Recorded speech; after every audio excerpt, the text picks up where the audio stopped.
Excuse me, mate. Car's run out of petrol on a bypass. You got a can or something? Oh, well, what about you, eh? How you doing, Squire? So that's why you've been away so long. You run out of petrol, is that the How the hell are you? Good to see you. Oh, I never thought I'd be looking forward to seeing an ugly beggar like you. No, well, listen, how you doing? How's things with you? I'm all right. Well, I'm back anyway. Well, if I say so myself, that's a cracking job. Are you all right? Yeah, Dennis. You remember Dennis? I spoke to you about him on the phone, yeah? Anyway, it transpires he's a damn good bike mechanic. Yeah, right. Could be a good wee earner as well, Kev, let me tell you. Good. Yeah, right, well, Cheerio, Dennis. Look, Jim, you know, before I went away, I was selling up. Yes, you were indeed, aye. We had a deal that was near done. Yeah, well, it's all I've got now, and I hope you understand. I've changed my mind. I see. Well, I put a lot of hard work into this, you know. Made some improvements, if the truth be known. Yeah, well, you're still buying Natalie's share, aren't you? We'll be partners. Oh, I don't know, half the business. I need to know what you're planning, Kev, you know. Yeah, look, I'm sorry again. Don't worry your head. Look, lads, I don't know the first thing about bikes. Yes, but he does, so do I. Don't you get me? That's the whole point. Yeah, well, we've always managed in the past without.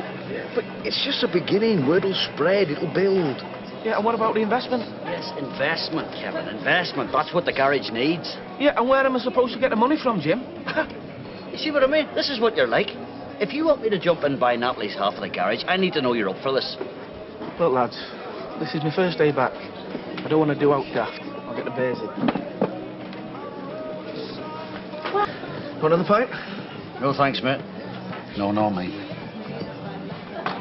Listen, tell me to mind my own business, Kevin, but you've only been back to the flat for 5 minutes. Don't you think you ought to go back there, spend some time, you know, face things? And a couple of pints will help. Oh, well, we can't let a man drink on his own, eh, Dennis? Never let it be said. Right. 2 more pints, boys. Look, I might be talking out of turn, but it's not just you that's only got the garage in his life. I mean, Jim's had a right rough time recently. And what about young Tyrone?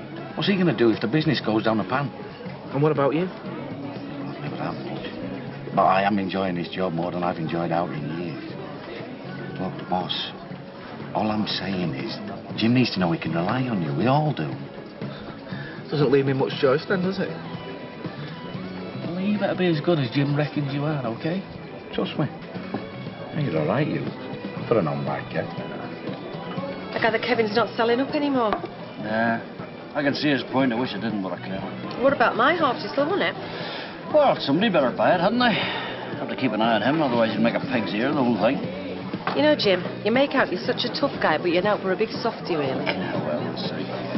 So listen, have you thought about a price for your half?